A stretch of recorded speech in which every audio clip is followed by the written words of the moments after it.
I miss E3. E3 was the annual powwow of the gaming industry. A literal gamer's Christmas.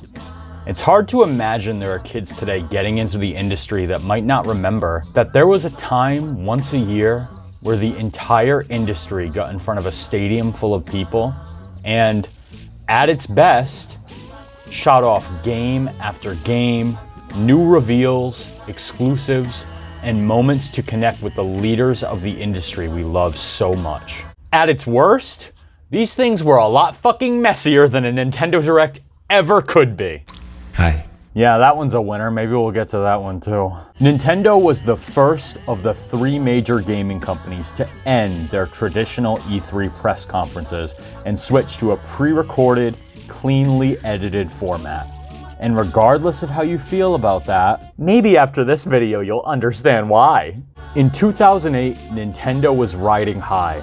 The Nintendo Wii and Nintendo DS were slaughtering the Xbox 360 and especially the PS3, which had both doubled down on the core gamers that brought them to the dance. For a moment in time, it looked like casual, all-inclusive gaming was going to take over. That was the gaming landscape as Nintendo took the stage for E3 2008. And it's important context because Nintendo opens the show like this.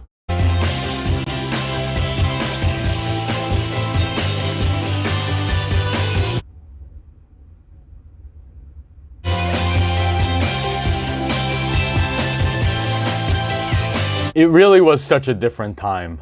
It looks like a tourism commercial for Nebraska. Except the people are actually, smiling. Good morning! Oh God, why are you so loud? Jesus, it's not a good morning for all of us.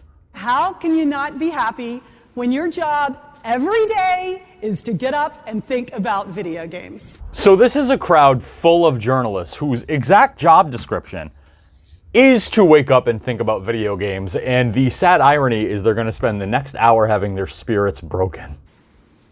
In fact, just like the people you saw in the opening video, I can't stop smiling. It's in the contract! We're the happiest gaming company on earth! So for those of you who don't know who's speaking right now, including me until about 6 minutes ago, Cammie Dunaway is a former executive vice president of sales and marketing at Nintendo. She's a career executive, starting at Frito-Lay, moving to Yahoo, and eventually finding her way to Nintendo. She also loves being a mom and impressing her son. And if you're wondering how I know that, it's because she spends the next few minutes telling us about it in excruciating detail. Now, for example, here I am at Whistler this winter trying out snowboarding. And I thought that made me a really cool mom, at least until the last run of the day, when through some absolutely freak occurrence, certainly nothing to do with my lack of coordination, the fates pushed me right off my board and I landed with full body weight right on my left wrist. Oh, I see the point of this story. She hurt her wrist doing outdoorsy stuff with her son, but she can still bond with him inside with the Nintendo Wii, which famously requires no wrist movement. Wait. I don't like a smile taken off my face for anything. I decided that as a snowboarder, all I really needed was a little help from a friend.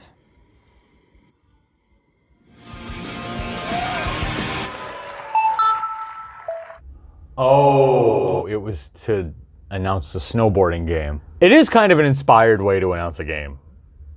I kind of wish more games were announced with personal anecdotes. Thanks, guys. That was the 3-hour story of how I got mugged in Paris by a raccoon. Boo!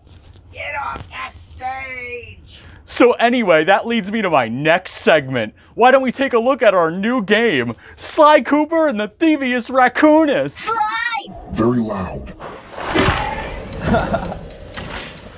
Oh. If you listen closely, you can hear the journalist weeping. Cammie talks to Sean for a few minutes and he eloquently explains the appeal of this extraordinary game. Just like on the game, you go fast when you tuck and all your spins, and it's really... Yeah, masterful stuff here. Okay, let's see. Let's get my board going here. They're so cool. Alright, Maybe. What can I say? It's beautiful. It's like Billy Mays selling a carpet cleaner. Beautiful. No notes. Mwah. Well, Sean, thank you so much. Yeah. It was great Thanks fun. for Really having appreciate me. you being For here. sure. Now, all of you can have as much fun as I just had. Oh boy, I don't know. I feel like that should be illegal. Now, if everyone would please welcome me in joining Nintendo's global president, Mr. Satoru Iwata. Here he is, the GOAT. Satoru Iwata, of course, was the president of Nintendo from 2002 to 2015. He was originally a programmer and rose through the ranks to become an executive at the company, and eventually became the first person outside of the elusive Yamauchi family to lead Nintendo. He always fought for the little guy, and at one point he even took a dramatic pay cut to retain staff during the Wii U debacle. Sadly, he would pass away from cancer at the young age of 55. According to colleagues, he was a class act during his entire tenure. I must admit that Nintendo employees could not have imagined that the market would have responded so quickly that we could be selling millions of bathroom scales around the world. This guy is the only guy in the world that could pull that line off. I can't even be mad. Iwata-san goes on to talk about the shifting gaming industry and Nintendo's role in the evolution. It's genuinely compelling stuff, and can almost make you forget that they opened the show with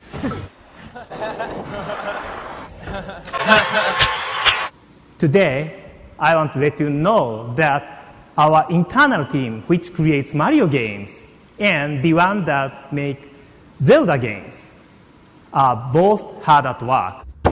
Yeah? On the other hand, small teams with small budgets can capture a worldwide audience. Sony! Just kidding, PlayStation is just fine on sustainability. Shoo, go away. Go away, I'm trying to make a point. Iwata-san wraps up his insights and introduces a kind of developer diary for the new Animal Crossing. As far as how I came up with the idea for Animal Crossing, what I thought was to create a field where the players could communicate with each other. The biggest news is a special new microphone option called We Speak, a community microphone that lets every person in a room talk with another room for players anywhere in the world. Deal! I found it, and I camped it, and I camped it. It's like, hey mom, I played with my dick today. Nobody cares. It's not a feat. Anyone can do that. You find someone's tax insertion, away from the spawn, and you fill out. When you go to someone's town, you can see how they decorate their room, or if it is neat or messy. Yeah, clean your Animal Crossing rooms for once. I hate messy people. Never gonna go anywhere. I don't wanna talk to my friends, Nintendo. I want handsome men on snowboards.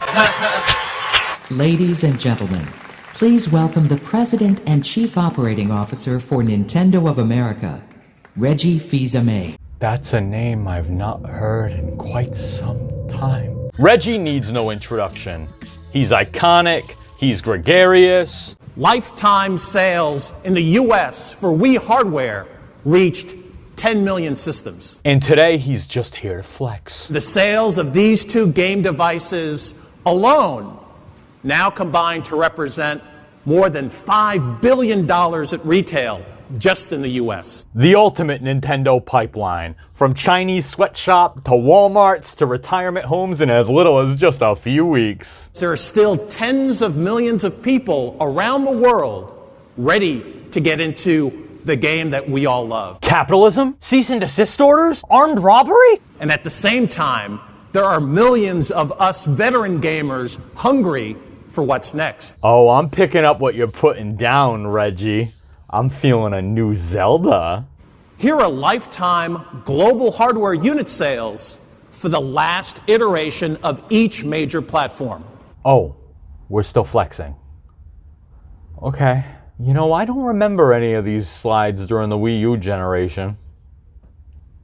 Probably just slipped their mind. By the end of our current fiscal year, next March, total DS worldwide sales will grow to almost 100 million systems. Yeah, Nintendo's gonna kick their asses, right, Dad? The housing market just collapsed. Yeah, fuck Xbox. Reggie proceeds to talk about hardware sales for no less than 6 minutes. Holy shit, that's like 10% of the whole conference. On one hand, we made sure we leveraged our well-known stable of stars early in the generation to satisfy and reassure veteran gamers. So that we could fuck off and make casual games for the next 5 years. But now a new dynamic is emerging.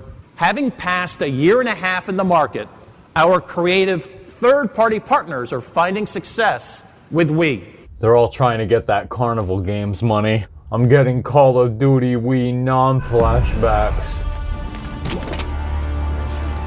I don't want to go back. Reggie spends the next few minutes trying to deliver one message. The Wii is the place to be, whether you want casual games or hardcore games. And he illustrates that with more graphs. The Wii library continues to grow far faster than other current consoles. You know, if you disqualified minigame collections from this graph, I think the Wii bar would go backwards. Reggie decides to show us 3 different games with 3 different approaches to the Wii style. Star Wars The Clone Wars, where you waggle to a sword. Rayman Raving Rabbids TV Party, where you minigame collection. And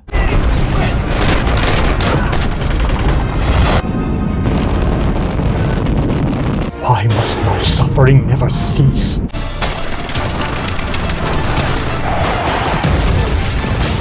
If there's a gaming journalist in this crowd that looked at this version of Call of Duty and said, yeah, I'm cool with playing the Call of Duty game that looks like puke as long as I can use a fake plastic gun, I wonder how they're doing now. I wonder how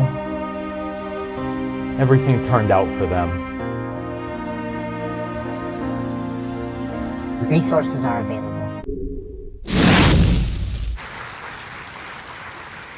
As you can see, Oh, hi, Mom. what we've just seen are games that reside in your living room. But what about the games that travel with you? You guys feel that? I'm getting some kind of itch. Every year, portable games take a bigger bite of the total software pie.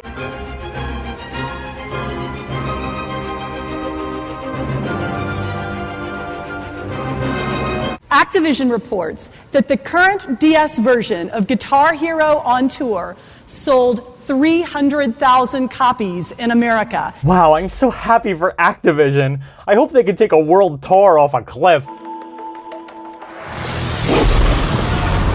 Now, a common problem with the Wii is that it is famously hard to demo, because you naturally look like a fucking idiot trying to waggle controllers around on a stage. I think the good thing is that it is basically impossible to make guitar strumming look that lame. Meet up with a friend or a relative who has a different version of Guitar Hero on Tour, like Guitar Hero on Tour Decades, and we can share our songs with each other. Because it looks even lamer. For some time now, Nintendo and our third-party partners have been using the DS to redefine the meaning of video game. So, what if DS and air travel came together in a different way? For example, when I land, why can't my DS provide information on where I can claim my luggage or the gate for my connecting flight? This is all being tested. Your PS5 could provide the experience of a lifetime. Imagine you take home your PS5, unpack it, and it immediately starts cooking your breakfast, making your bed, and taking your kids to school. Well, we're currently in beta, fuck off. Cammy spends the next few minutes rattling off features both hypothetical and real that could improve your quality of life. In an age where smartphones didn't exist, this was probably groundbreaking stuff. Hey Google, when did the iPhone come out? The original iPhone was released in the United States on June 29, 2007. Fuck. Reggie comes back on stage to finally talk games again. Let me build on that idea. Please no. We're about to redefine the Wii Remote thanks to this. Aww, it had a baby. It's called Wii Motion Plus. The applause is deafening. Let's be clear. This audience probably didn't react because they had no idea what was about to happen. Ladies and gentlemen, Even bad E3 conferences have their shining announcements.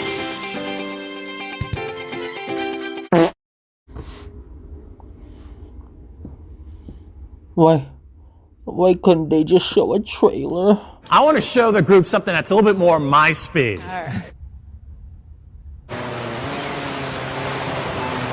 Wow. You know, guys like power stuff, you know? Oh, you guys. I like the puppy. Come on. I think the crowd is going to like being on a... God has abandoned us. Well, obviously we've got a little dispute here that I think needs some settling. And I think there's no better way to do that than with a little old-fashioned sword dueling. What do you say? Right there on the stage? You know, Nintendo used to have class. You ready, Cammy? I am so ready. So now let's see who the true master is.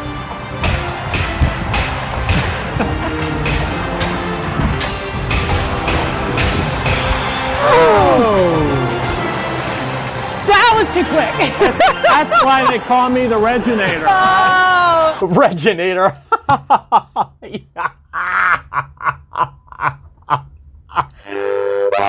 So they go for round 2, Cammy wins. Reggie calls her the Camelator, which just sounds gross. And they don't do a tiebreaker. They both just fuck off. Okay. Before we finish today, we want to introduce you to one more experience available this holiday. Let's go, guys. Show closer is always the winner. New Zelda? New Pokemon? Super Mario 65?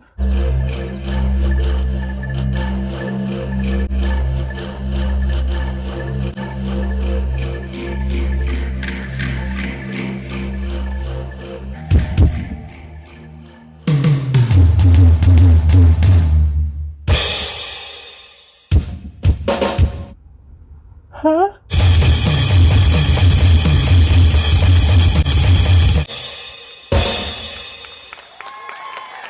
Please welcome gaming legend Shigeru Miyamoto.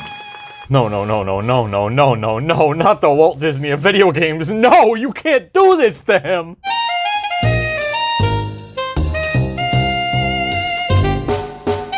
No!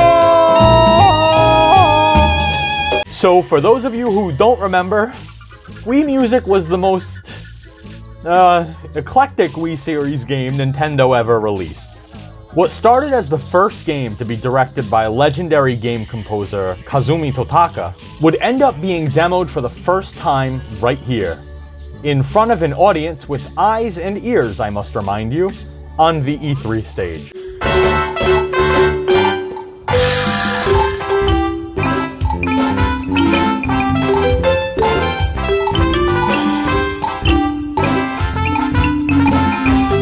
Shiggy playing the cowbell is reminding me of that Nathan For You episode where they get someone to play the smoke detector.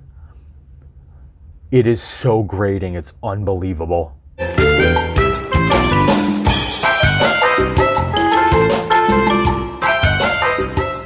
Let me put this in perspective. This was Nintendo's annual video game blowout, and they ended it with the most legendary video game director of all time, Shigeru Miyamoto, with a bunch of actors pretending to play musical instruments. Why? Let's be clear, not every E3 announcement is a winner. Hell, not every E3 press conference is a winner. But, of course, it'll always be special. We don't get events like these anymore, and it's easy to see why. Gaming companies had enough with awkward moments or presenters being ridiculed. They wanted more control over their message and didn't want a flub or weird moment to be studied under a microscope.